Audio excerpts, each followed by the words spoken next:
amigos, ¿cómo están? Yo soy Rosemary Beam Dascona. Esto es Zapoteco en la ENA, donde voy compartiendo una porción de la clase de Zapoteco 1, este semestre 1 de 2022. Hoy vamos a hablar de lo que es la estructura moraica. Hemos hablado hasta ahora en varios videos del hecho de que hay diferencias en la duración. Sí, una vocal puede ser una vocal larga o una vocal corta. Una consonante puede ser una consonante geminada o puede ser una consonante corta. Sí, hemos visto diacríticos en el LAFI para transcribir cuando oímos algún segmento como especialmente corto o especialmente largo o inclusive algo más o menos medio largo. También hemos visto que podemos poner un solo triangulito, ¿sí? Bueno, ahora estamos entrando más en cuestiones teóricas de la fonología y hay un concepto que es útil para representar diferencias en la duración. Y este concepto es la mora. Algunos proponen que una sílaba corta, o sea, una sílaba con una vocal corta sin coda, mide una mora. Que si tomas el promedio para algún hablante de alguna lengua, de cómo pronuncia sílabas abiertas con vocales cortas, más o menos esa duración es la duración de una mora, y que una sílaba de 2 moras sería básicamente lo doble de larga que una sílaba monomoraica con una mora. Creo que no todos dicen eso, pero algunos sí lo proponen. Nada más, solamente lo menciono para darles una idea, ¿no? De como qué tan larga es una mora, ¿no? Bueno, pueden pensarlo así, que una vocal corta es una mora. Y en la fonología usamos otra letra griega para representar la mora. Y esta letra es mu. ¿Y cómo se ve la mu? Se ve como una U, pero empezando con esta larga, esta, no sé cómo llamarlo, cola larga, ¿sí? Al lado izquierdo, ¿sí? Esto es mu. Y mu en la fonología representa una mora. Entonces, podemos decir que hay una sílaba. Acuérdense que usamos sigma para representar una sílaba. Puede haber una sílaba monomoraica con una sola mora, o también pueden haber sílabas con 2 moras. Esto sería una sílaba bimoraica. Todas las vocales en el mundo siempre son moraicas. Las vocales siempre son moraicas. Las vocales siempre son núcleos silábicos. Aún si tienes 2 vocales en adyacencia, probablemente no son parte de la misma sílaba. Probablemente se tratan como pertenecientes a sílabas por separado. Por ejemplo, si consideramos la palabra en español que es reír, ¿cuántas sílabas es reír? Yo diría que 2. Podremos poner un punto aquí entre la E y la I. Si todo esto fuera una sola sílaba, sería reír. Y no estaríamos transcribiendo una I, sino estaríamos transcribiendo una yod. Y estaríamos tratando a este segmento como una semivocal. En otras palabras, una aproximante, sí, una glide, por su nombre en inglés. Si tienes 2 vocales, tienes 2 sílabas, ¿sí? Las vocales, como son núcleos silábicos, siempre son moraicas. Ahora, las consonantes en ataque como la vibrante múltiple al inicio de reír, nunca son moraicas. Ataques nunca son moraicas. Codas, en cambio, es más complicado. En todas las lenguas del mundo, los ataques no son moraicas y las vocales sí, los núcleos silábicos sí, pero las consonantes en coda, ahí depende. Hay unas lenguas que no tratan a las consonantes en codas como moraicas. Hay otras lenguas que sí tratan a todas las consonantes en coda como moraicas. Y hay otras lenguas más donde algunas consonantes en coda cuentan como moraicas y otras no. Y quizás se están preguntando, ¿cómo sabemos si son moraicas o no?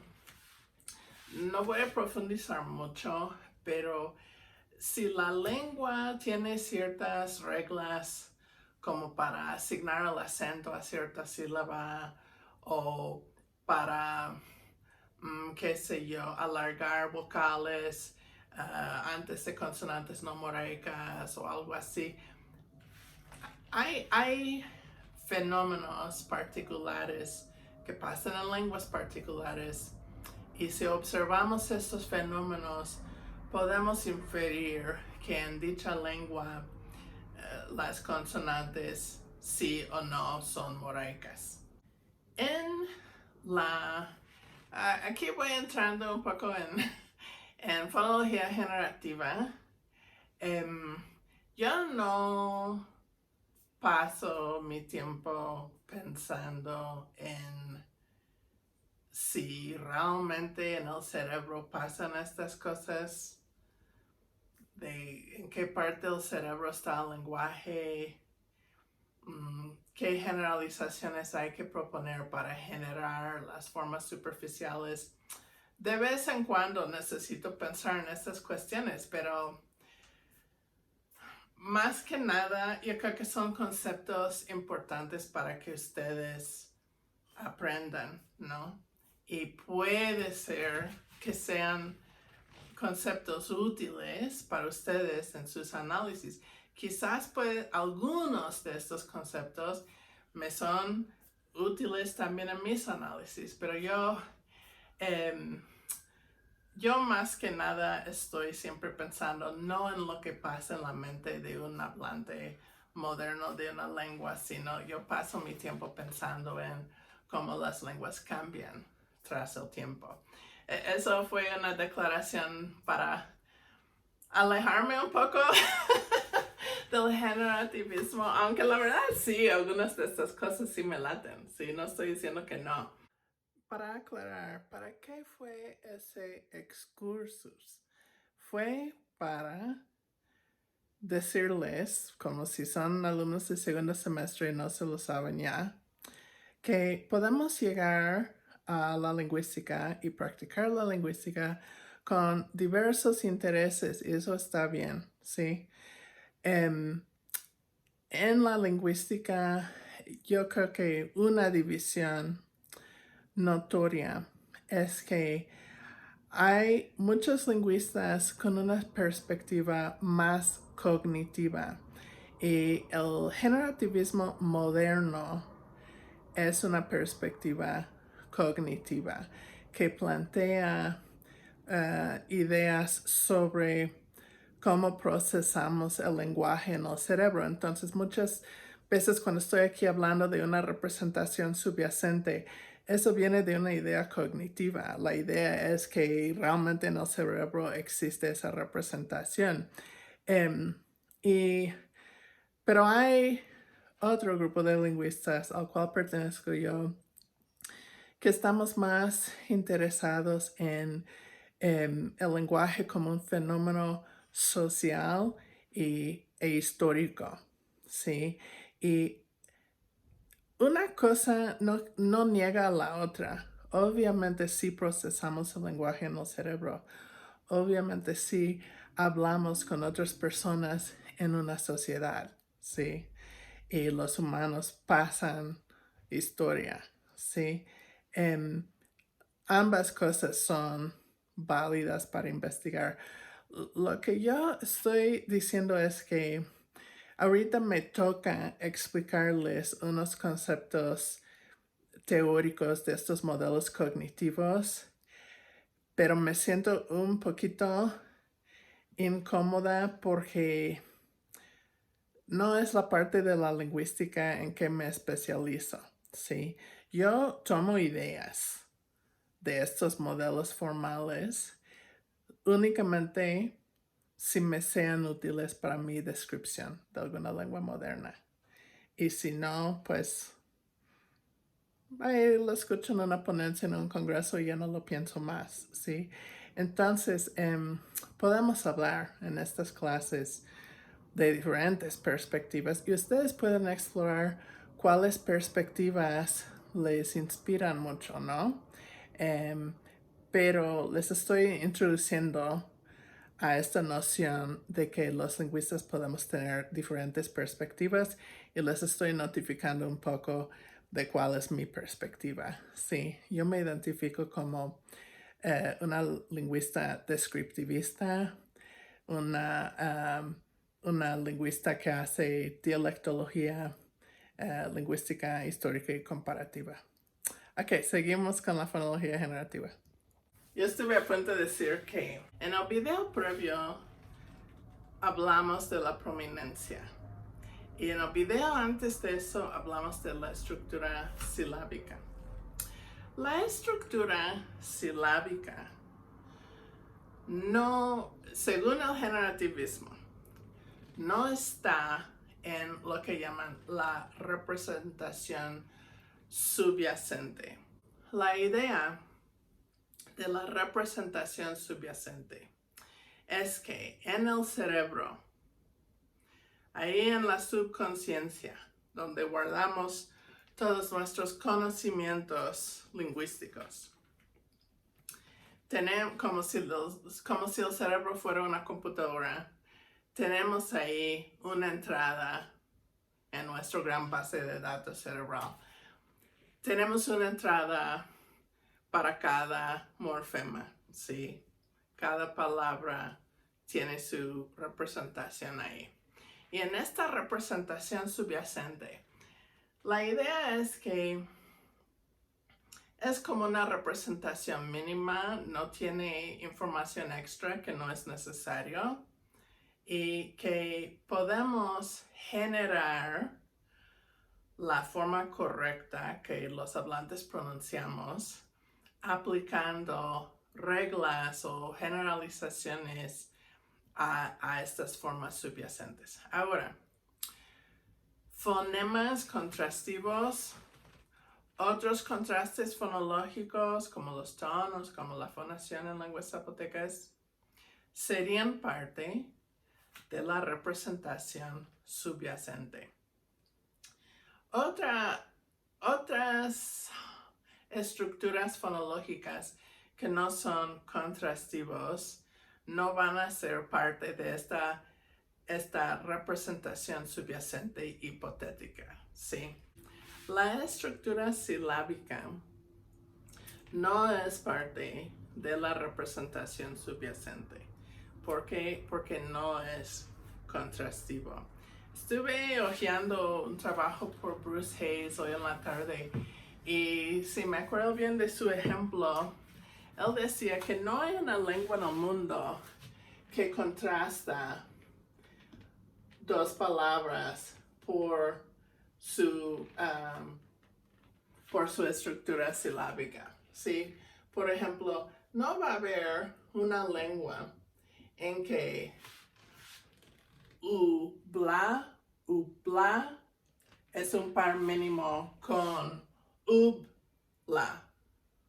Sí, o sea, ninguna lengua va a tener un par mínimo con exactamente los mismos segmentos contrastivos, los mismos fonemas, en el mismo orden, y la diferencia siendo cómo dividimos las sílabas. Si ponemos esta B como coda o si la ponemos como parte de un ataque complejo en la siguiente sílaba. Eso no va a ser algo contrastivo en una lengua. Y por ende, asumimos que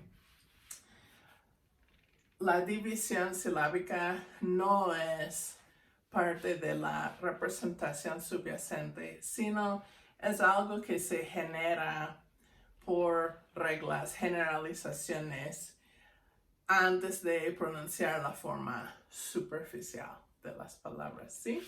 Ok, he puesto aquí en pizarrón 2 palabras en mi reconstrucción actual de proto-zapotecano. Estamos a 9 de enero cuando estoy grabando este video en 2022, a ver si cambio después. Esto sería árbol y esta palabra es petate. Ok, podemos suponer, no he puesto tonos todavía, pero podemos suponer que estos segmentos serían parte de la representación subyacente de estas 2 palabras, ¿no? Estos fonemas son contrastivos en proto-zapotecano. Ahora, como yo dije que todas las vocales en el mundo son moraicas, yo creo que podemos suponer que las vocales están asociadas con una mora cada una.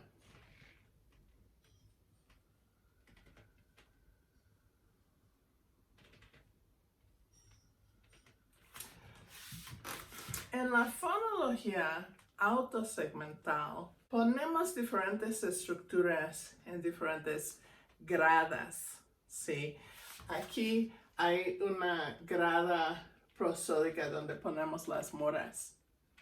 Aquí hay una grada segmental donde ponemos los segmentos.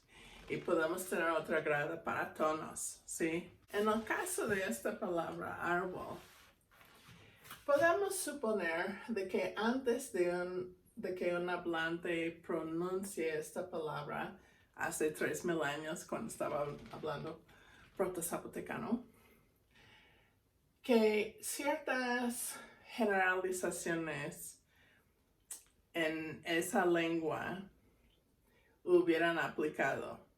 Les dije en otro video que a nivel mundial los humanos preferimos tener sílabas abiertas CV, con un ataque simple, un núcleo y sin coda. Eso es la sílaba más común en las lenguas del mundo. No es el único tipo de sílaba, pero sí es preferible. Podemos suponer que los hablantes de proto-zapotecano hubieran preferido dividir esta secuencia en una sílaba ya y otra sílaba ka, y no, por ejemplo, en una sílaba yak con coda y otra sílaba a sin ataque, ¿sí?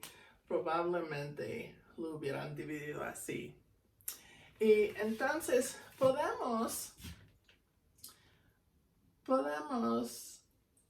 suponer que había una sílaba con el ataque yod y el núcleo a, y otra sílaba con el ataque, que es la K, y el núcleo, que es la A, ¿sí? Ahora, en el caso de petate, tenemos un monosílabo. Y ahora llegamos a otra cosa. Yo sé algunas cosas de lenguas mixtecas. Y sé poco, la verdad, pero lo poquito que he leído sobre lenguas popolocanas y sé más sobre lenguas zapotecanas.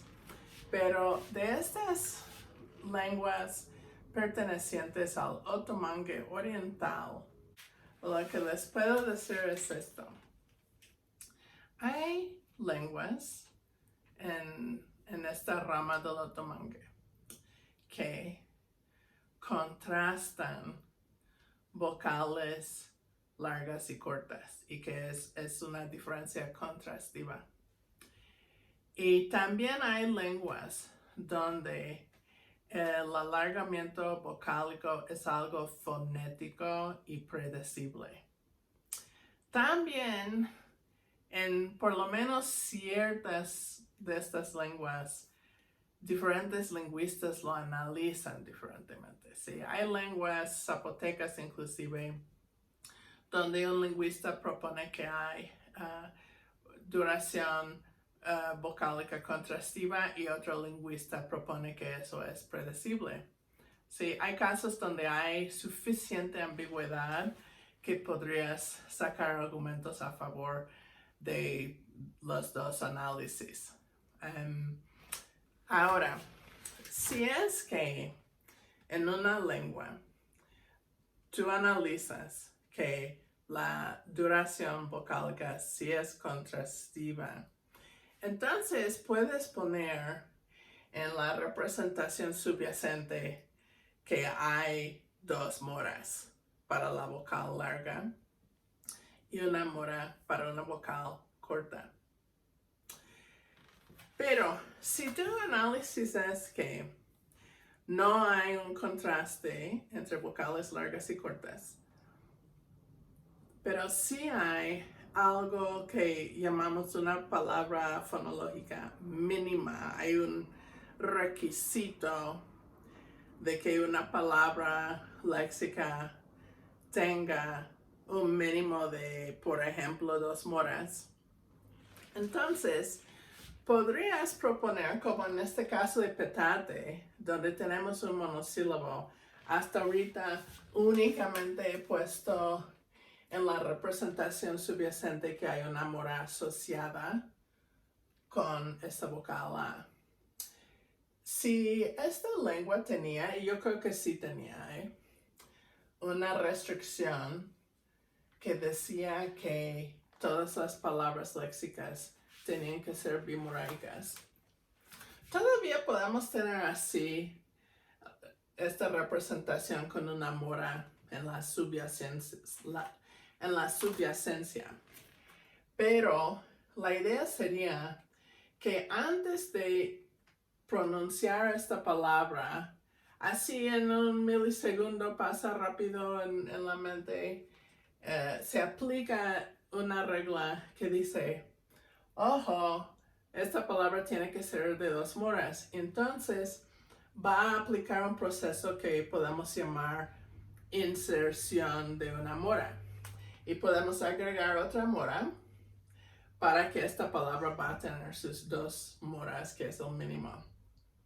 Y entonces, esta otra mora, esta mora nueva que estamos agregando para cumplir con el requisito, se va a asociar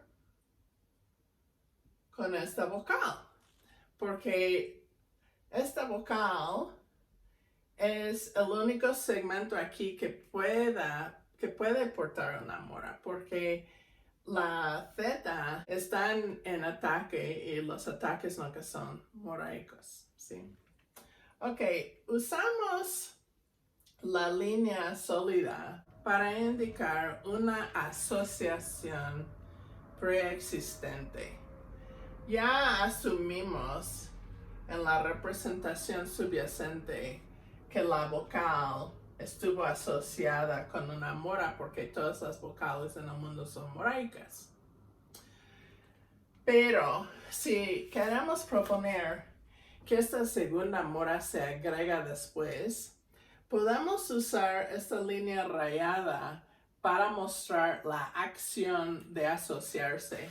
Esta mora se introdujo y se asoció con esta vocal, la vocal de este morfema petate. ¿Esto qué hace en la vida real? Hace que petate se va a pronunciar con una vocal larga, ¿sí? Ahora, aquí no puse ataque, rima y núcleo, pero si quieren lo puedo hacer aquí. Aquí voy a poner A para ataque. Aquí voy a poner N para núcleo. Aquí voy a poner R para rima. Y aquí puedo mostrar que eso es una sílaba. Entonces aquí dibujé toda la estructura silábica que no lo estuve haciendo ahí. Pero es lo mismo. Una sílaba. En zapoteco 99.999 de las sílabas tienen un ataque, ¿sí? Entonces la sílaba siempre va a ir a un ataque y a una rima. Y la rima puede consistir únicamente en un núcleo o también puede tener una coda, pero estas dos palabras no tienen codas. Ok, en este caso el núcleo silábico es bimoraico. En estos casos ambas sílabas son monomoraicas, por lo menos como yo lo estoy representando ahorita. Veremos casos de diferentes etapas en el desarrollo de las lenguas zapotecanas. Por ahora yo estoy suponiendo esto, pero veremos lenguas donde no es así. Ok, entonces esto sería equivalente a yaka y esto sería equivalente a tha. ¿Sí? Ok, hasta ahora que hemos visto que las vocales siempre son moraicas, los ataques nunca son moraicas, que las vocales pueden estar asociadas a una mora en la representación subyacente, que si tienes una vocal larga, puedes mostrar dos moras en la representación subyacente si la duración vocálica es contrastiva en la lengua, o puedes proponer que subyacentemente hay una mora y que se agrega otra mora antes de pronunciar la forma superficial por alguna regla, por ejemplo, el requisito de que las palabras sean por lo menos de dos moras, ¿sí? En muchas lenguas otomangas. Ok, habiendo dicho eso, creo que ahora voy a hablar de algunas lenguas particulares. El chatino de Sensontepec probablemente preserva ciertos aspectos prosódicos, elementos prosódicos del proto-zapotecano. Y si bien me acuerdo, lo que dice Eric Campbell en su tesis de doctorado es que en los monosílabos, como lo que apenas tenía en pizarrón, un monosílabo como petate, en los monosílabos hay una vocal larga que podemos suponer es bimoraica en la realización superficial, ¿sí? Y él dice que en los bisílabos, o palabras polisilábicas también, que la última sílaba es más prominente que la primera sílaba. ¿Qué es lo que hace esta sílaba más prominente? Una cosa que menciona es que esta vocal puede nasalizarse fonológicamente y esta no. Esta puede nasalizarse fonéticamente, pero el contraste entre vocales nasales y vocales orales en chatino es restringido a la última sílaba. Eso es una indicación de prominencia, un mayor número de contrastes en esta sílaba versus esta sílaba. Eso es algo fonológico que rinde prominencia a esta sílaba. Pero ¿qué sería algo fonético que rinde prominencia a esta sílaba? Él dice que la última sílaba en un bisílabo es más larga que las otras. Pero él dice que no es tan larga como la vocal en un monosílabo. Entonces quizás fonéticamente estaríamos poniendo un solo triangulito ahí. Ahora, esto quiere decir que tenemos que agregar otra mora ahí en la representación, por lo menos la representación superficial de qué es la forma que se pronuncia. Yo creo que no. Y esto puede ser un poco complicado, pero yo creo que si representamos que esta sílaba, por ejemplo, ¿no? Tiene una mora. Y en realidad sí se pronuncia con una vocal corta. Y esta sílaba si se pronuncia con una vocal larga. Creo que no tenemos problema con decir que esta sílaba es de 2 moras y esta sílaba es de 1 mora. Pero ¿qué vamos a hacer con esta sílaba? No vamos a ponerle mora y media, ¿sí? Entonces,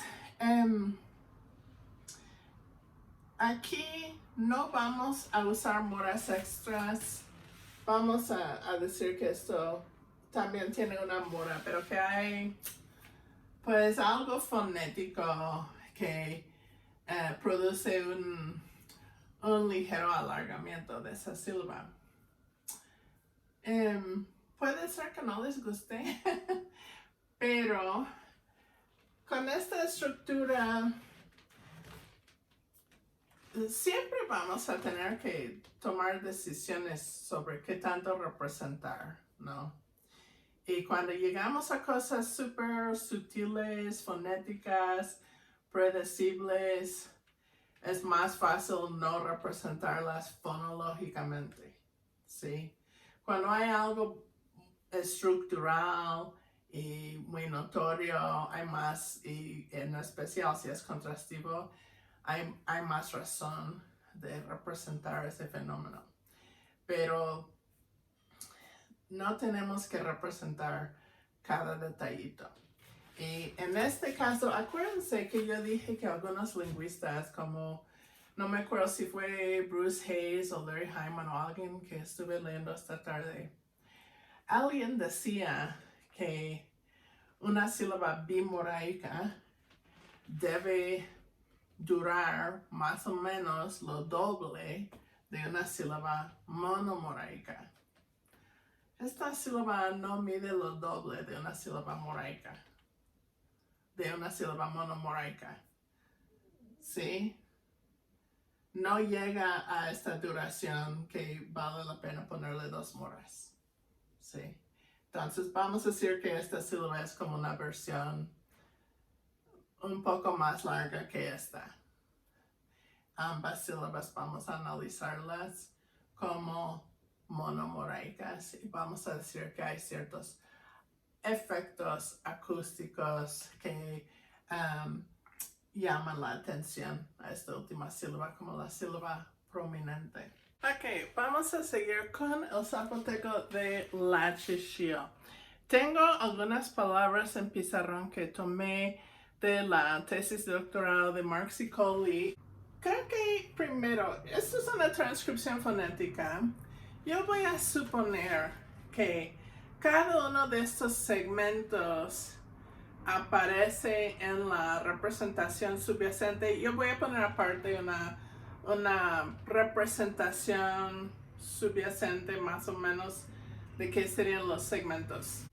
Ahora, hay una palabra, es la última, que tiene una vocal no modal, pero yo no copié el saltillo aquí en azul, porque aquí yo estoy poniendo una grada segmental con los segmentos. Y yo estoy imaginando que este saltillo es un contraste suprasegmental, debe ir en otra grada que no estamos viendo ahorita, sí, entonces por esa razón no lo puse aquí, porque estaría en otra parte de la representación subyacente. Como ya dije, todas las vocales del mundo son moraicas, entonces yo creo que podemos asumir que todas las vocales ya están asociadas con una mora en la representación subyacente, entonces yo ya voy a mostrar una mora asociada con cada vocal. Ok, acuérdense que dije que asumimos que la estructura silábica no está preasignada en la representación subyacente, ¿sí? Porque no hay lenguas que hacen un contraste entre cierta división silábica y otra. Entonces podemos asumir que eso es algo que se resuelva antes de pronunciar la palabra en voz alta, ¿sí? Hay una representación subyacente que contiene los contrastes que hay en este morfema, ¿no? Por ejemplo, qué vocales, qué consonantes en qué orden, qué otros contrastes suprasegmentales de tonos, de fonación, ¿no? Todo eso está en la representación subyacente. Pero ciertas cuestiones prosódicas deben resolverse. Probablemente ciertos procesos tienen que pasar, ¿no? Como hay que determinar qué alófonos de diferentes fonemas se van a pronunciar según el contexto en que se encuentra. Hay que determinar qué va a ser la estructura silábica, ¿no? Con qué sílabas van estos segmentos. ¿Qué va a ser la sílaba prominente? ¿Sí?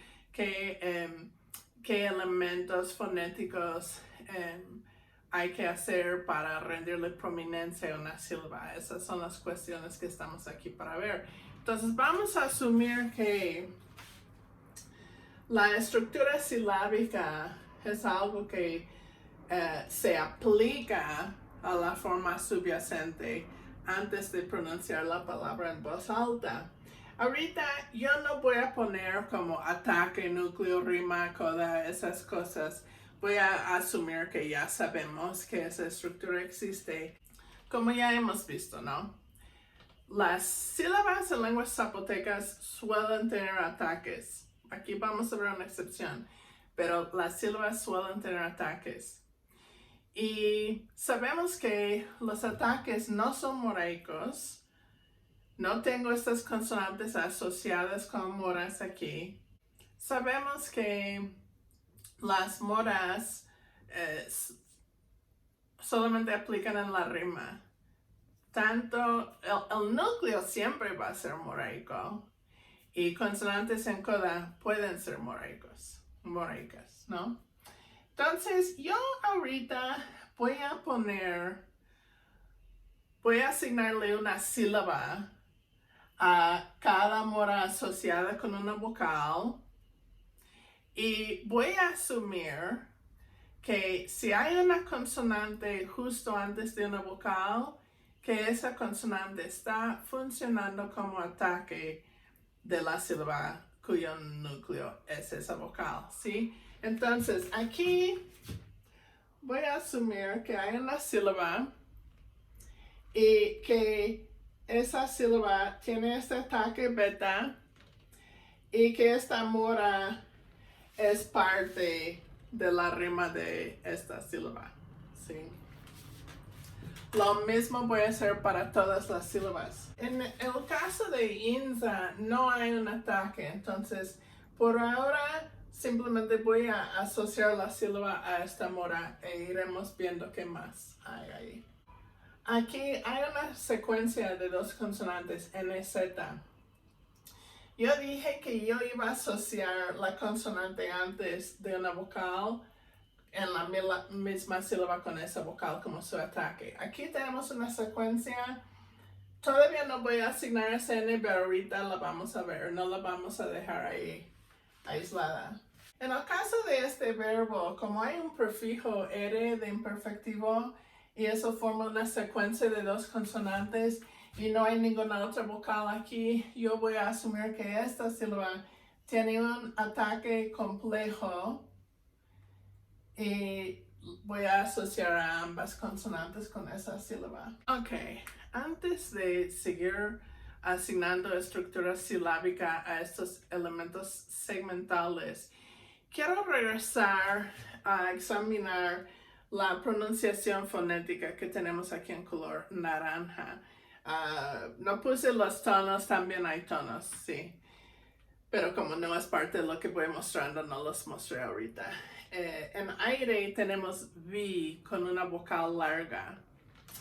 En maguey tenemos DOCO con una consonante geminada. A nivel mundial, las consonantes geminadas, cuando se encuentran en posición intervocálica, suelen ser ambisilábicas, es decir, suele comportarse una consonante geminada así como coda de la primera sílaba y ataque de la última sílaba. También podríamos transcribir esta K geminada como doble K con una división silábica aquí.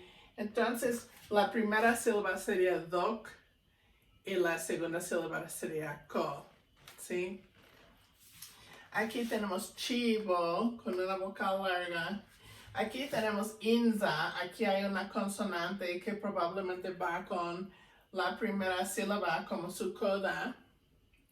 Entonces otra sílaba cerrada. Aquí también otra vez tenemos la K geminada que podemos dividir en dos sílabas. Ok, fíjense. Hablemos primero de los bisílabos. Tenemos 4 palabras bisilábicas en pizarrón. En unos casos hay geminación de una consonante. En un caso ya existe en la subyacencia una secuencia de 2 consonantes. Y en el caso de un préstamo de español tenemos una vocal larga. La vocal larga seguramente la vamos a terminar representando con 2 moras, ¿no? Y las consonantes en coda también podríamos analizarlas como moraicas. Si hacemos eso, vamos a notar aquí que primera sílaba es pesada, última sílaba es ligera. Primera sílaba es pesada, última sílaba es ligera. Primera sílaba es pesada, última sílaba es ligera. Aquí también. Primera sílaba es pesada, segunda sílaba es ligera. En todas estas palabras, todas, la última sílaba es una sílaba abierta sin coda y es una sílaba ligera cuya vocal es corta. No hay ni una coda ni una vocal larga. Esa última sílaba siempre es ligera.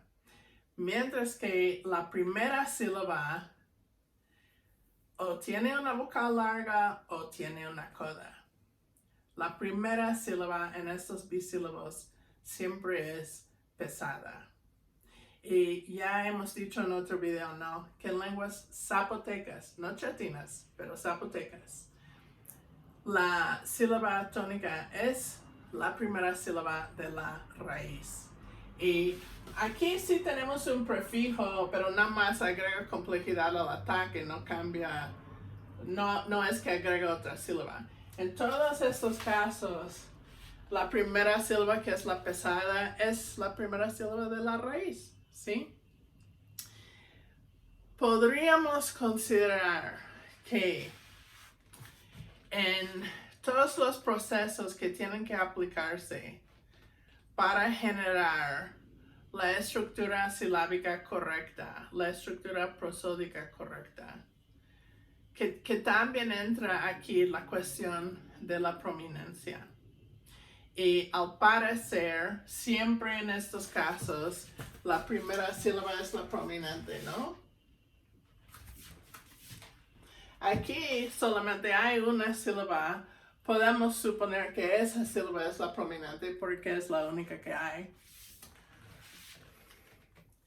Yo creo que podríamos asumir que hay un requisito en esta lengua que cada palabra léxica necesita una sílaba tónica, como vimos en el último video, y que esa sílaba tónica debe ser bimoraica.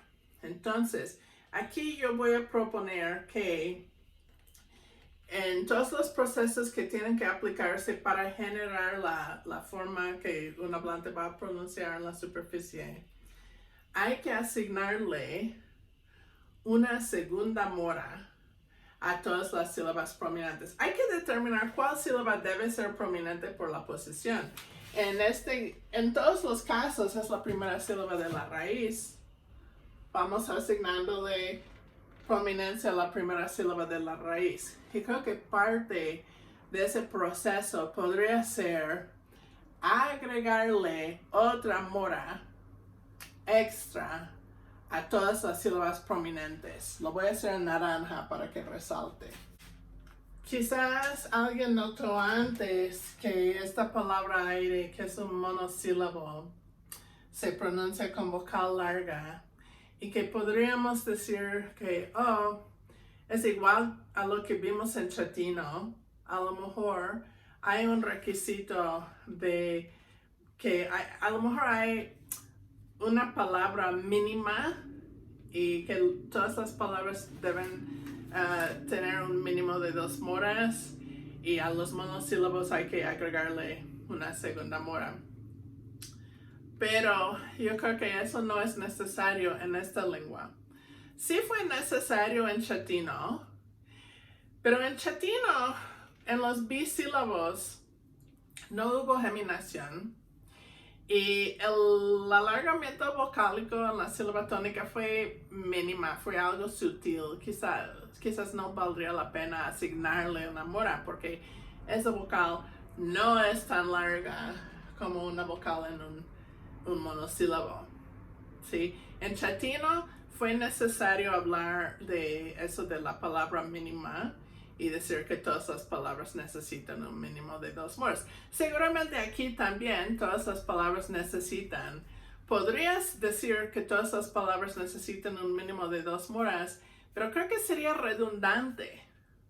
Porque aquí vamos a decir que cada palabra léxica tiene una sílaba tónica. Y estamos diciendo que todas las sílabas tónicas deben tener 2 moras. Entonces, no tenemos que decir que cada sílaba tónica necesita 2 moras y por separado decir cada palabra debe tener un mínimo de 2 moras. Puedes decir cada palabra necesita un mínimo de una sílaba tónica. Y en este caso de un monosílabo es la única sílaba. En el caso de los bisílabos es la primera sílaba. Ok, pero ya hemos puesto esta mora extra en pizarrón en todas las sílabas tónicas. Ahora, no lo asocié, ¿verdad? Voy aquí poniendo mi línea rayada para mostrar que esta mora fue introducida después de la representación subyacente. Ok, y ahora voy a asociar estas moras con material segmental, ¿sí? En este caso se va a asociar con la vocal, ya no hay otros segmentos más y esa vocal se va a alargar. En este caso, pues hay 2 opciones. Podría asociarse con la O y alargar esa O. Eso es lo que pasa en la cognada maguey, en ciertas otras lenguas zapotecas, pero no es lo que pasa aquí. Esta lengua prefiere asociar esta mora con la consonante intervocálica y geminar la K.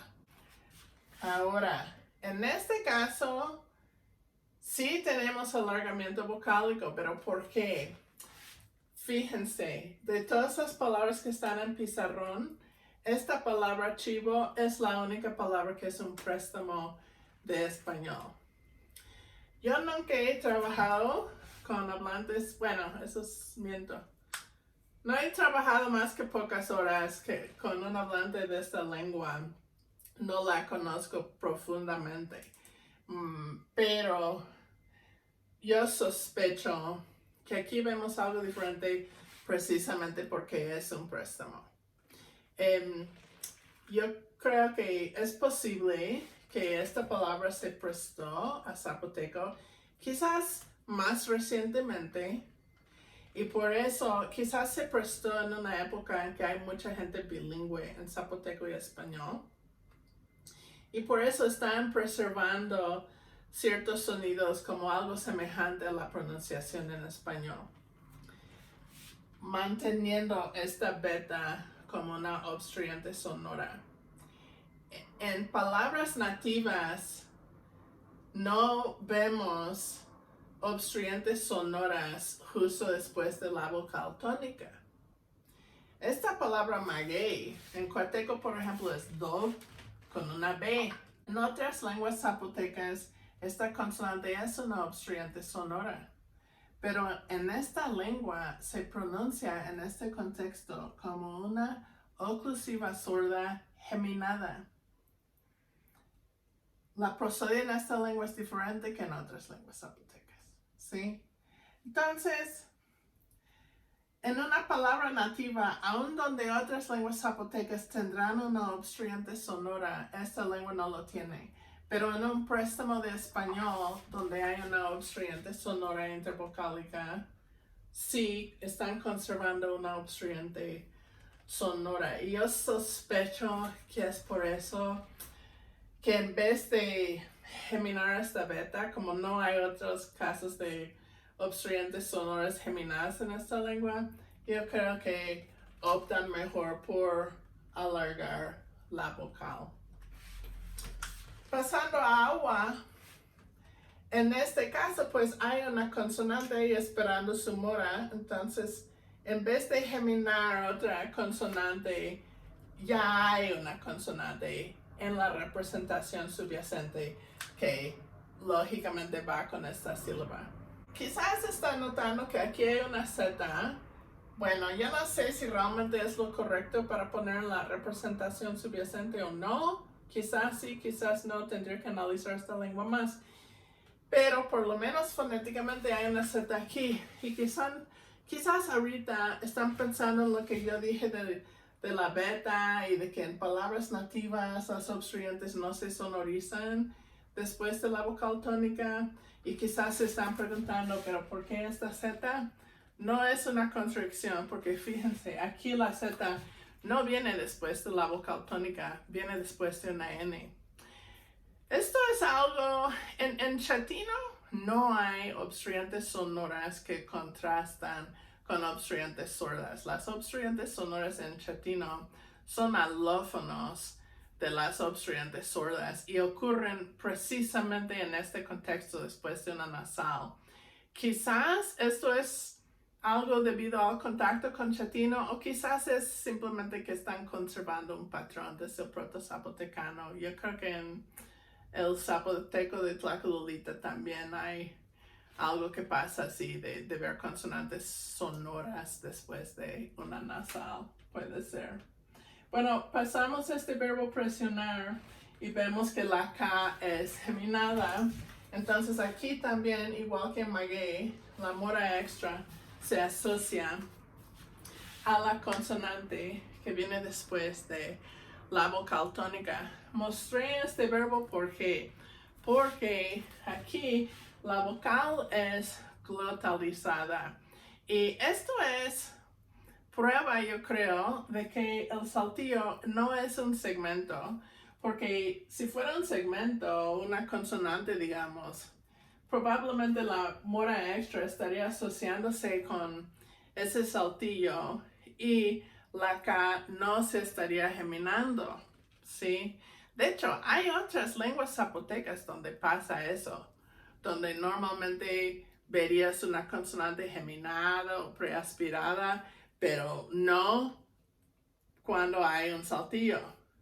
Pero en esta lengua eso no es el caso. Todavía se gemina la K después del saltillo. Eso indica que el saltillo no es un segmento y tampoco es moraico en esta lengua. ¿Sí? Ok, entonces vimos en esta lengua que las sílabas tónicas son las primeras de las raíces y que las sílabas tónicas deben ser bimoraicas y que si hay un bisílabo, esa mora extra suele asociarse con la consonante intervocálica.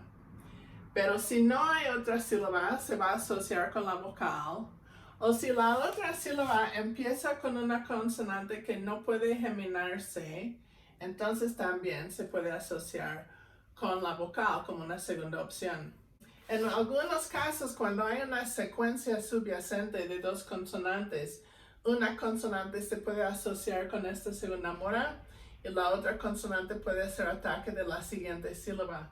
Pero cuando hay solamente una consonante en la representación subyacente, esa consonante va a ser ambisilábica, es decir, se va a asociar con ambas sílabas, siendo la coda moraica de la primera sílaba y el ataque no moraica no moraico de la última sílaba, ¿sí?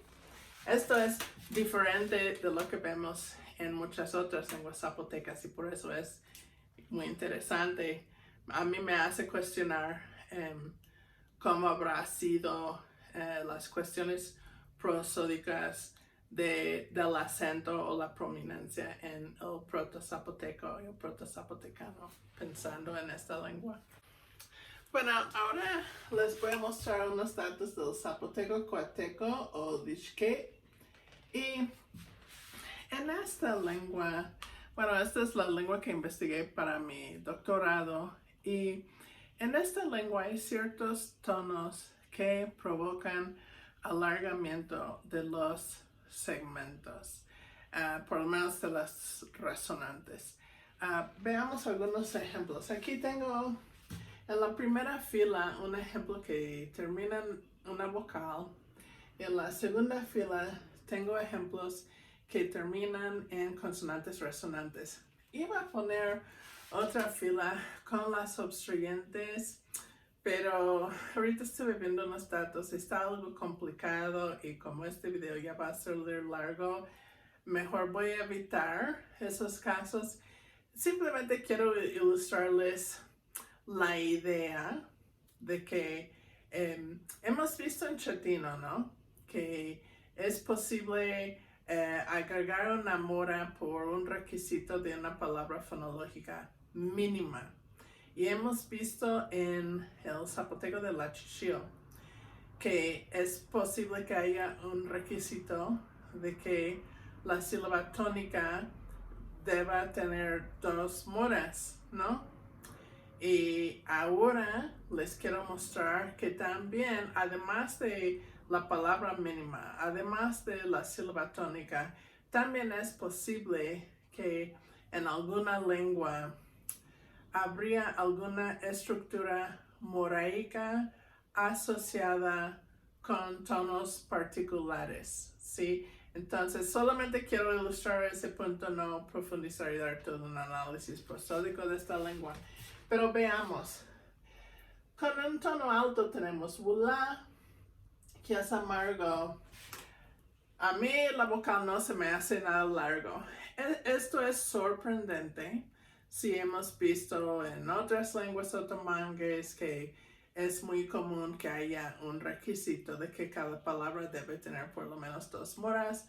Me parece que esta palabra no tiene 2 moras y entonces podremos preguntarnos por qué, sí.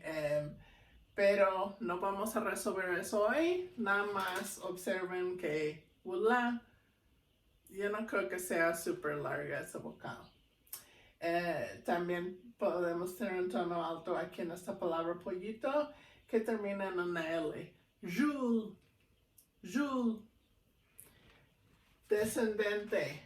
Aquí yo creo que la vocal sí es más larga que cuando tiene un tono alto, pero no es súper exageradamente larga. Yi. Comparen. Wula, yi. También podemos tener este tono antes de una nasal, como un mjin. Comparen esas 4 palabras. Wula, yi, jul, mjin. Con estas otras 4 palabras con tono bajo, petate, da. En estas palabras van a notar que tengo un pequeño saltillo al final. Eso es algo prosódico, no es contrastivo. Es un saltillo que aparece si la palabra se pronuncia en aislamiento o antes de una pausa, como al final de un enunciado. Pero si viene otra palabra después no se va a pronunciar, pero aquí lo puse nada más para ser consistente si leen algo donde menciono palabras así. Da. Esa vocal es bastante larga, comparen. Wula, da es muy larga. Yi, eso es cal. Da, yi. Esas 2 vocales son súper largas. Wula, yi. Yo digo que esta vocal es corta y esta vocal merece un triangulito, pero no más. No es tan larga como da y yi. Comparan, de hecho son un par mínimo, ¿no? Yi. Yi.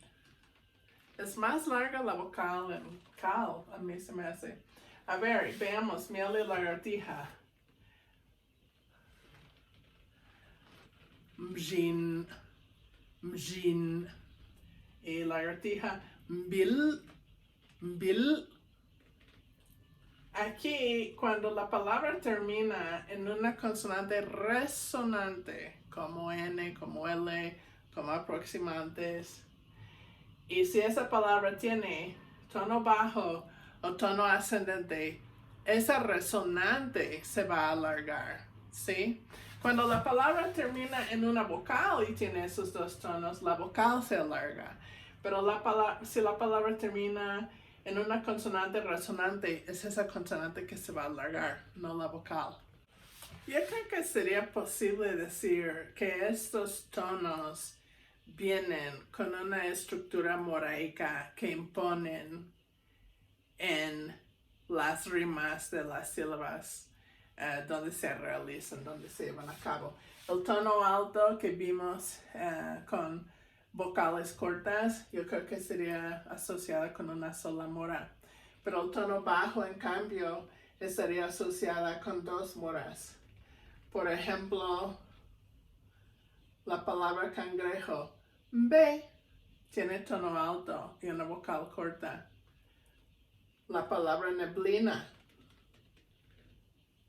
B, tiene un tono bajo y tiene una vocal larga, ¿sí? Entonces, de esta forma, podríamos proponer que los tonos están imponiendo una estructura moraica en esta lengua. El tono descendente podríamos caracterizarlo como una secuencia de tono alto más tono bajo, pero vemos ahí que las vocales ni las resonantes no eran extremadamente largas. Entonces podremos decir aquí que aunque es dos tonos, o sea, una secuencia de dos niveles, alto bajo, que se asocian a una sola mora. Y aquí tenemos B, que es araña. En el caso del tono ascendente, podemos decir que es una secuencia de bajo más alto. Y aquí podremos decir que cada tono está asociado con su propia mora. Y aquí tenemos B, que es tortuga. Y ahí la vocal es larga. Entonces, B, B, B, B. ¿Sí? Entonces las vocales más largas están asociadas con dos moras. Y vemos aquí que no importa cuántos niveles de tono están involucrados, porque si vemos únicamente los tonos de nivel alto y bajo, hay un tono de nivel alto que está asociado con una sola mora y hay otro tono de nivel bajo que está asociado con dos moras, ¿sí? Y produce alargamiento vocálico. Igualmente, si vemos los tonos de contorno descendente y ascendente, hay un tono de contorno descendente que está asociado con una mora y no produce alargamiento, mientras que hay otro tono de contorno donde cada de los dos niveles o componentes de este tono están asociados cada uno con su propia mora. Eso quiere decir que este contorno dura dos moras y esas dos moras se asocian con la misma vocal que se alarga porque mide dos moras, B, y produce alargamiento así. Entonces, en esta lengua, no es el caso que los tonos de contorno van con dos moras y los tonos de nivel con una mora.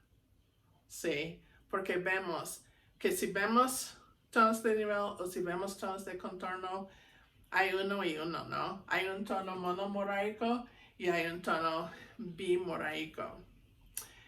Ahora, uno podría tratar de analizar esto de otra forma. Uno podría analizar que esta lengua tiene un contraste de duración vocálica y que, por ejemplo, el ascendente es la realización del tono alto en una vocal larga y el alto es la realización de un tono de contorno en una vocal corta.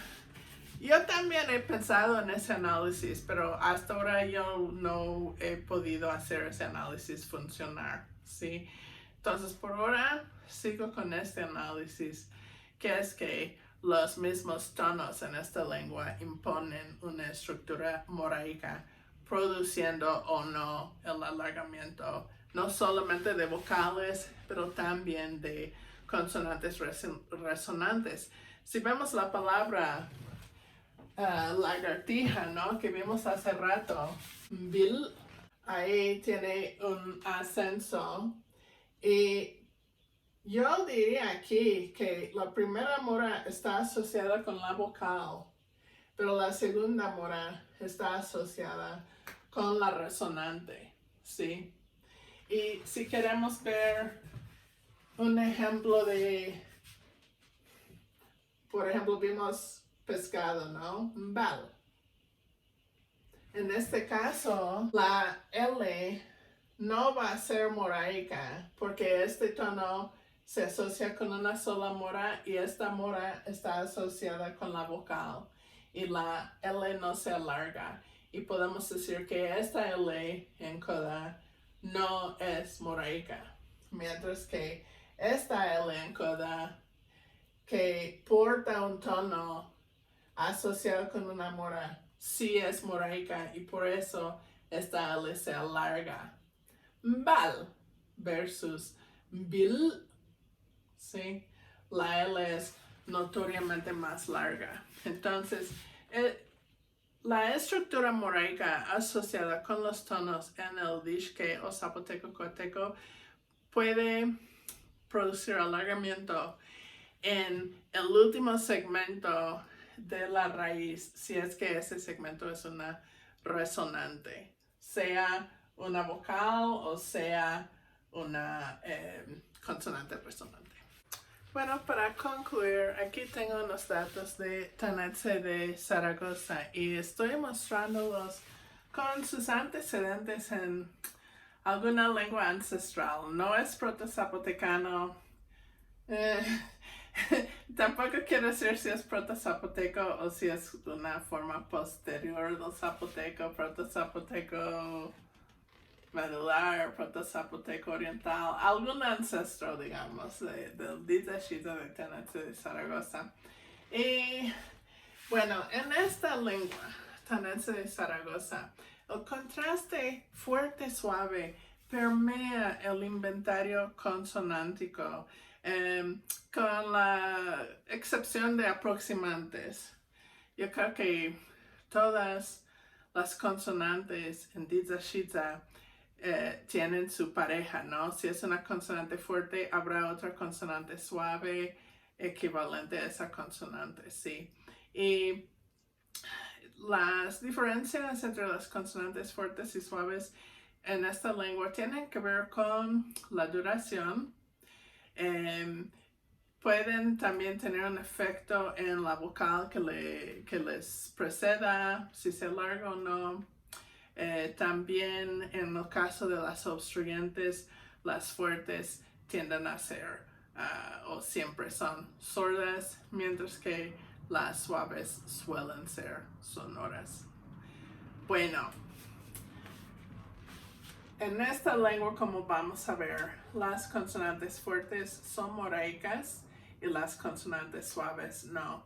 Y la razón que puse también algunas protoformas es que quiero ilustrar que una consonante geminada en una posición intervocálica, como ya vimos, probablemente va a ser ambisilábica y va a contar como coda de la primera sílaba, ¿sí? Y aquí iremos llegando a un caso donde esto sigue siendo el caso aún después de que las vocales se pierden. Pero primero lo primero, ¿no? Vamos paso por paso. Aquí tenemos la palabra persona. Y esta palabra en alguna forma antigua del zapoteco fue pene con una N geminada y un saltillo al final, en la última sílaba.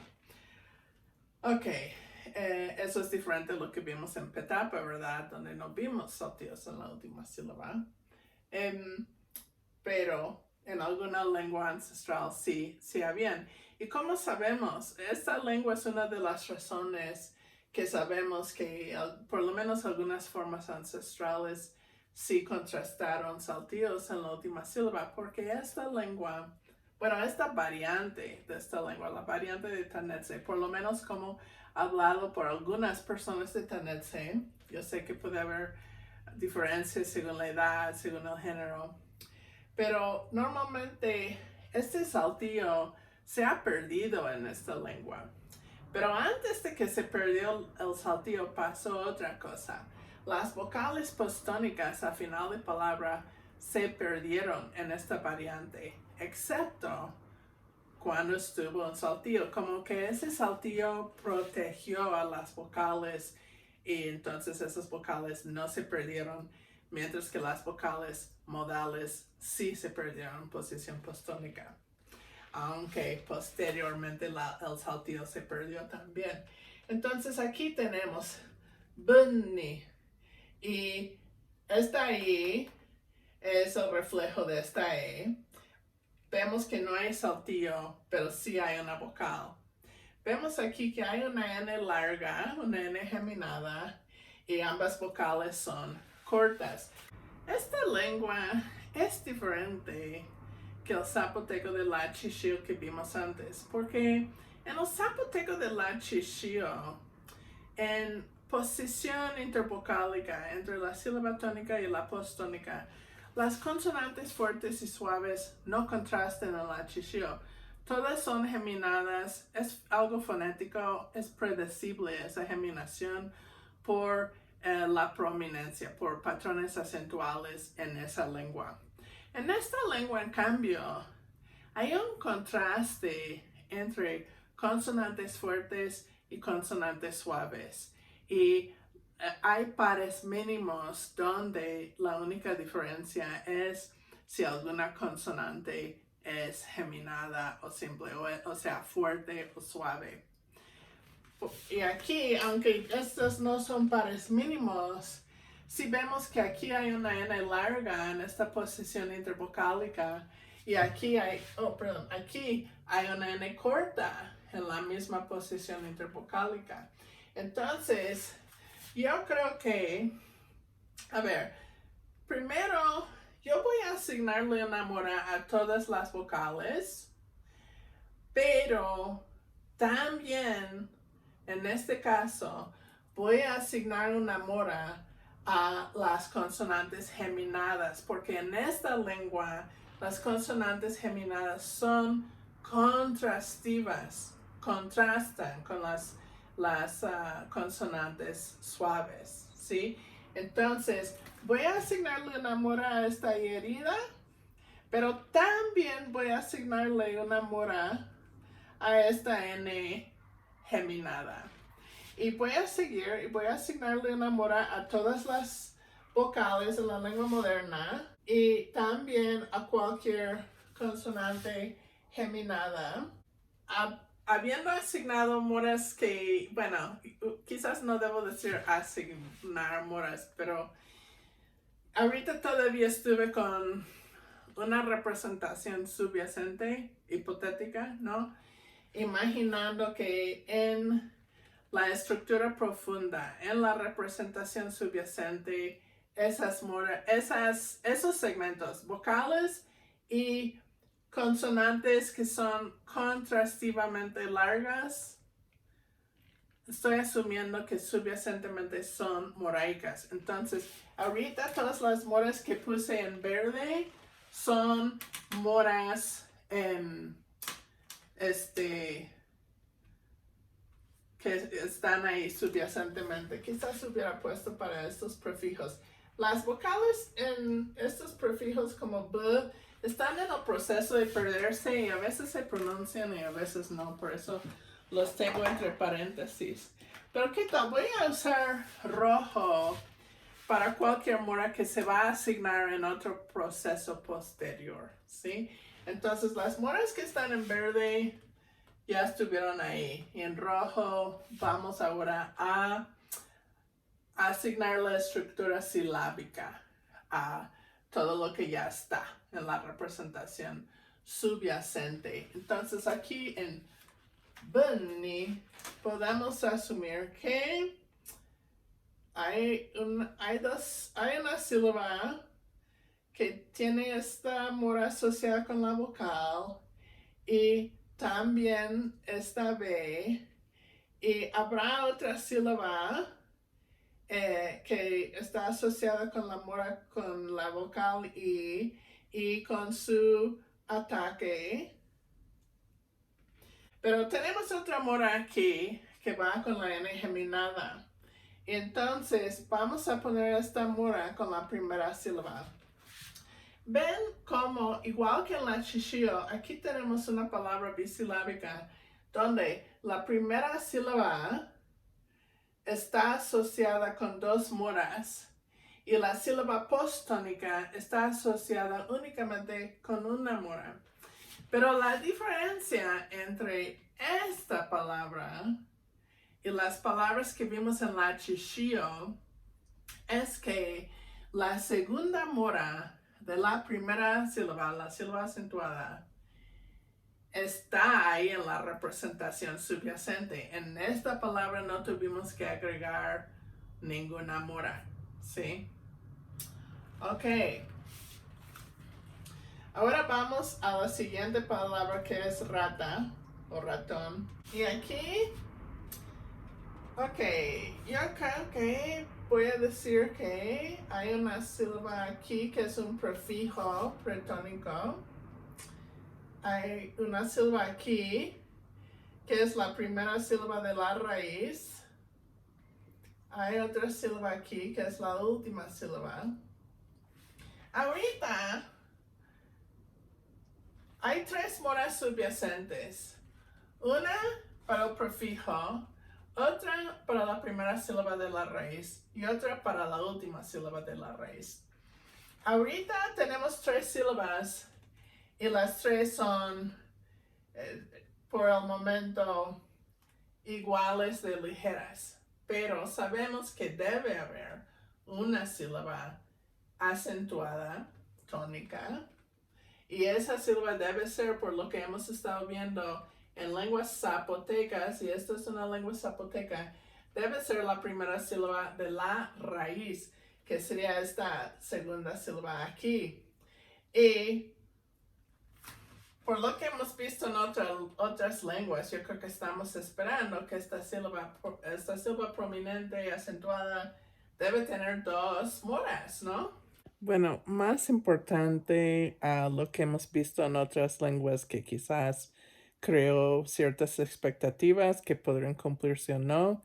Lo más importante aquí para confirmar esa expectativa es el hecho de que si elicitamos esta palabra y la transcribimos fonéticamente, vamos a notar que sí se pronuncia con una vocal larga justo en esa sílaba. Entonces, voy a agregar otra mora ahí. En este caso, la N no es moraica, no es una N larga. Esta es la N suave que contrasta con esta N fuerte que está en persona. Y entonces, esta mora extra, a diferencia de lo que vimos en la Chichillo, no se va a asociar con esta N porque eso borraría el contraste entre la N fuerte y la N suave. Entonces, en este caso, la mora extra se va a asociar con la vocal I y la I se alarga. Bzina, bzina versus bunny, ¿sí? Ahí la N es larga, aquí la I es larga. Ok, entonces aquí tenemos algo que no vimos en la Chichio, que es consonantes que son subyacente moraicas y que contrastan con consonantes que subyacentemente y superficialmente no tienen ninguna mora, ¿sí? No son moraicas. Hay unas que sí y hay otras que no. Y en esta lengua sí hay un proceso para agregar una segunda mora a la sílaba acentuada en caso de que esa sílaba no cuente ya con una segunda mora por tener una consonante moraica después de la vocal. Entonces se agrega otra mora y esa mora se asocia con la vocal.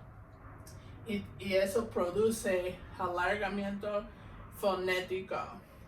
Podríamos decir que esto es predecible porque en esta lengua las vocales de la sílaba tónica siempre se alargan antes de consonantes suaves, pero no antes de consonantes fuertes o geminadas. Ahora, veamos esta palabra. Esto es pájaro. Recuerden, yo dije que en la historia de esta lengua, o esta variante de esta lengua, mejor dicho, las vocales posttónicas se perdieron si fueron modales y se conservaron si fueron glotalizadas. Estas primeras dos palabras se reconstruyen con vocales posttónicas glotalizadas y por ende tenemos bisílabos o en este caso un trisílabo en el Dizashiza de Tanetse. Pero en el caso de pájaro, la vocal postónica nunca tenía un saltillo y por ende esta vocal postónica se perdió, hoy día no existe, ¿sí? Entonces, aquí tenemos una sílaba que va con este prefijo y tenemos otra sílaba que tiene la G como ataque y tiene dos moras. Ahora fíjense, la N es larga, la N fuerte es larga y es moraica. Ok, ya moví pájaro para acá y agregué otra palabra que es elote. Ahora estamos comparando únicamente dos palabras que han perdido la vocal postónica en la variante moderna porque históricamente tenían una vocal modal como su vocal postónica. Ok, veamos. Otra vez, yo no estoy precisando si esto es proto-zapoteco, proto-zapoteco medular, proto-zapoteco de Monte Albán, proto-zapoteco nuclear, proto-zapoteco oriental, ok, pero es alguna forma ancestral de zapoteco antes de Dizashiza, ¿sí? Okay. No es proto-zapotecano, eso por lo menos les puedo decir. Ok, en pájaro, como hoy día en esta lengua hay un contraste entre la N fuerte y la N suave. Y fíjense, la N fuerte aquí se hace con una pronunciación alveolar, mientras que la N suave hoy día en posición de coda suele hacerse como una nasal velar. Bueno, y no es larga. Ok, pero suponemos, ¿no? Que en alguna forma ancestral también había un contraste entre una N simple y una N geminada. Entonces, imaginamos, ¿no? Que pájaro tenía una N geminada que fue tanto la coda de la sílaba tónica y también a la misma vez el ataque de la sílaba postónica. Era ambisilábica. Obvio que ataques nunca son moraicas. La porción que es, inclusive no necesitamos esta N aquí porque basta con esto. la porción que fue ataque no es moraica, pero la porción que es en coda sí es moraica, ¿sí? Podemos comparar esto con la palabra para elote. Y aquí tenemos una N suave que no fue geminada y únicamente funcionaba como ataque de la última sílaba. En alguna forma ancestral, ¿no? De esta variante, esta palabra, podemos imaginar que la sílaba tónica quizás tenía que tener dos moras. Es posible, ¿no?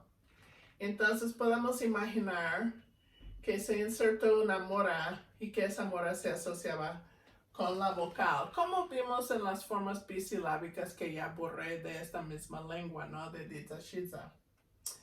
Ok, ahora, entonces, tenemos alguna forma ancestral donde ya contrastaron la N fuerte y la N suave. En otras palabras, la N geminada y la N simple. Y vemos que la N geminada era ambisilábica. La porción que funcionó como coda de la sílaba tónica fue moraica. Y la N suave no fue moraica porque únicamente estuvo en ataque. Ok, ¿qué pasa cuando se pierde la vocal? Pues al parecer se pierde también esta mora. Se pierde esta sílaba porque se ha perdido el núcleo de la sílaba. Esta N ya no es ataque de nada, pero sigue siendo coda y sigue con su mora. Preservó su mora, sigue en coda y preserva su mora. ¿Sí? En begin, ¿sí? Ok, pero ¿qué pasa en elote? En el caso de elote, la sílaba tónica quizás tenía alargamiento vocálico como un efecto fonético para indicar la prominencia de esta sílaba. Pero la N nunca fue moraica porque únicamente fue ataque de esta sílaba. Pero ¿qué ha pasado aquí? La A se ha perdido por esta pérdida de vocales postónicas modales. Y con la vocal se perdió la mora. Ya no hay una segunda sílaba porque se perdió el núcleo silábico. Pero la N que era ataque de esta sílaba no se ha perdido, ¿sí? Y entonces ahora esa nasal es ahora coda de esta sílaba porque ya no tiene una vocal para servir de ataque. Pero fíjense, aunque esta nasal está en coda, no es moraica. O sea, antes en una protolengua, la razón que esta N contaba como moraica fue porque estuvo en coda. En esta etapa de la lengua, podemos decir que todititas las codas consonánticas en esta protolengua contaron como moraicas. Estar en posición de coda es lo que hizo a esta N geminada contar como moraica. Pero la lengua moderna no funciona así. La lengua moderna no trata a cualquier consonante en coda como moraica. Cuenta a las consonantes que siempre estuvieron en coda como moraicas, pero cuenta a las consonantes que históricamente eran ataques, aunque hoy están en coda, las sigue tratando como no moraicas, ¿sí? Ok, entonces sí podemos agregar una mora extra, pero esta mora se va a asociar con esta vocal. y no con la nasal, ¿sí? Esto es lo que me gusta, ver cómo las lenguas cambian y la fuente histórica. Eso es lo que más me interesa. Está bien que a otras personas les gusta obsesionarse con la cognición, pero a mí me gusta obsesionarme con la historia y el cambio, ¿sí? Ok, entonces, ¿qué hemos visto el día de hoy en este video? Vimos el Chatino de Sensontepec, donde hay un requisito de que la palabra mínima que pueda existir en la lengua como palabra léxica por lo menos necesita tener un mínimo de 2 moras. En esa lengua únicamente las vocales son moraicas y si hay un monosílabo abierto, entonces la vocal se tendrá que alargar y ser bimoraica para cumplir con ese requisito. Después vimos el zapoteco de la Chishio y vimos que en esa lengua no hay un contraste en la posición justo después de la vocal de la sílaba tónica. No hay un contraste entre consonantes fuertes y suaves en esa posición porque todas las consonantes se geminan en esa posición a menos que ya hay una secuencia de 2 consonantes subyacentemente, ¿sí? Entonces esa lengua prefiere alargar las consonantes fonéticamente para rendirle prominencia a la sílaba acentuada, usando el ataque de la siguiente sílaba como también coda de la sílaba acentuada. La excepción que vimos fue la palabra chivo, prestado últimamente de español, que tenía otro patrón de alargar la vocal, pero vimos que en palabras nativas el patrón que domina es el alargamiento consonántico en esa lengua. Después vimos el zapoteco coateco, donde ciertos tonos imponen una estructura bimoraica y esto alarga la última resonante de una sílaba que termina en resonante, sea esa resonante una vocal o sea una consonante resonante. De los tonos bajo y ascendente en esa lengua producen alargamiento. Y por último vimos el Dizashiza de Tanetse de Zaragoza, donde hay un contraste fonológico entre consonantes simples y geminadas. Y en esta lengua, las consonantes que históricamente fueron geminadas siguen siendo moraicas, mientras que las consonantes que históricamente no fueron geminadas y funcionaban únicamente como ataques no moraicos de las sílabas postónicas. En palabras que hoy día han perdido la vocal postónica, esas consonantes hoy día sí están en coda, pero no son moraicas y la vocal de la sílaba tónica se alarga para cumplir con el requisito de que las sílabas acentuadas en esta lengua, como en muchas otras lenguas zapotecas, a fuerzas tienen que ser bimoraicas. Entonces, por último, yo como zapotequista, por si hay personas avanzadas que tienen ya tiempo investigando lenguas zapotecas, quisiera hacer este comentario. Yo creo que la lingüística zapotecana hasta ahora sufre de un enfoque en ciertas lenguas que pertenecen a un grupo que yo denomino el zapoteco oriental. Esto es el zapoteco central, el zapoteco de Cajonos y el zapoteco del Rincón. Porque en particular, si hablamos de las lenguas centrales, los pueblos donde se hablan lenguas de zapoteco central tienen muchas veces más recursos que otros pueblos de la sierra, por ejemplo. Muchas veces hay más fácil acceso desde fuera. Puede ser que hay más oportunidad para personas hablantes de estas lenguas de llegar a estudiar lingüística. Por múltiples razones, Aunque, claro, no todos los estudios lingüísticos sobre lenguas zapotecanas han sido sobre esas lenguas, pero yo creo que estas lenguas han recibido más atención que otras lenguas zapotecanas y creo que ahorita, actualmente, y espero cambiar esto, actualmente yo creo que muchos, en particular estudiantes de la lingüística zapotecana, tienen ciertos estereotipos sobre la estructura moraica en lenguas zapotecanas o zapotecas. Y yo creo que estos estereotipos se basan en investigaciones que se han hecho sobre lenguas pertenecientes a Zapoteco Central, sobre todo en el Valle de Tlacolula, ¿sí?